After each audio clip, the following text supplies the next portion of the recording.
ہمارے channel Khan voice پر خوش آمدید۔ ماؤنٹ بیٹن 25 جون 1900 کو انگلینڈ میں پیدا ہوا۔ وہ برطانیہ کے شاہی خاندان کا فرد تھا۔ وہ ایک سیاستدان اور بحریہ کا اعلیٰ ترین عہدیدار تھا جس نے جنگ عظیم نو آبادیات سے لے کر ہندوستان میں بٹوارے تک تاج برطانیہ کے لیے خدمات انجام دیں۔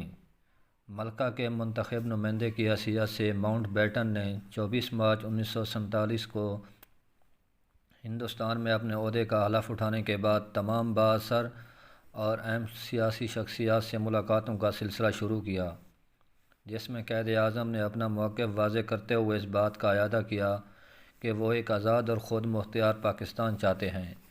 دوسری طرف کانگریسی لیڈروں نے وائسرائے ہند سے ملاقاتیں کی اور وائسرائے پر واضح ہو گیا کہ ہندوستان کی تقسیم کا اعلان کیے بغیر یہاں سے واپسی مشکل ہوگی۔ 3 جون 1947 کو آل انڈیا کانگریس اور آل انڈیا مسلم لیگ کے ساتھ تاریخی مذاکرات کے بعد لارڈ ماؤنٹ بیٹن نے اپنے منصوبے کا اعلان کیا اور تقسیم ہند عمل میں آئی۔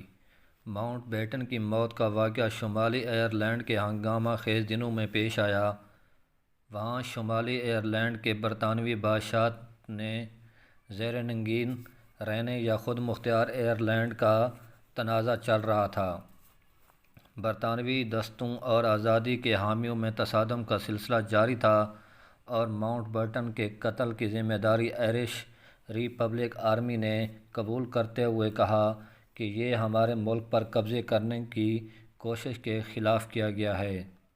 ماؤنٹ بیٹن مغربی آئرلینڈ میں چھٹی کے روز سیر و تفریح اور شکار کی غرض سے موجود تھے۔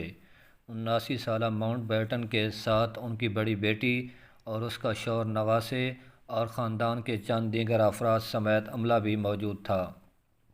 ماؤنٹ بیٹن اور اہل خانہ دریا کی سیر کے لیے لکڑی کی کشتی پر سوار تھے۔ اس میں خفیہ طور پر نصب کیا گیا بم پھٹ گیا۔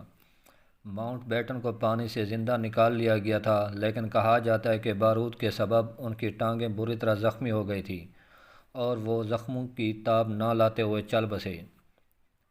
برصغیر کی تاریخ میں تقسیم ہند کے فیصلے نے علام و اعصاب کا ایک ایسا طوفان کھڑا کر دیا جس کی مثال نہیں ملتی۔ 1947 میں بٹوارے کا اعلان ہوا تو بھارت اور پاکستان کے نام سے دو آزاد ممالک کو دنیا کے نقشے پر جگہ ملی، جن کی سرحدوں کے اندر لاکھوں انسانوں کی لاشیں بے گور و کفن پڑی تھیں۔ تقسیم کے اعلان کے ساتھ ہی ہندوستان مسلم فسادات کا جو سلسلہ شروع ہوا، اسے روکنے کے لیے کوئی اہم قدم نہیں اٹھایا گیا۔ ہندوستان اس وقت برطانیہ کی سب سے بڑی نوآبادی تھی جس کا آخری وائسرائے لارڈ ماؤنٹ بیٹن تھا۔ مورخین کا کہنا ہے تقسیم ہند کا اعلان عجلت میں کیا گیا اور ماؤنٹ بیٹن نے اپنی ذمہ داریاں ایسے طریقے سے پوری نہیں کی، جبکہ اس کی جانبداری اور جھکاؤ کی وجہ سے کئی مسلم اکثریتی علاقے بھی بھارت میں شامل کر دیے گئے تھے۔ لارڈ ماؤنٹ بیٹن 1979 میں آج ہی کے دن مغربی آئرلینڈ میں بم دھماکے کے نتیجے میں شدید زخمی ہونے کے بعد زندگی کی بازی ہار گیا تھا۔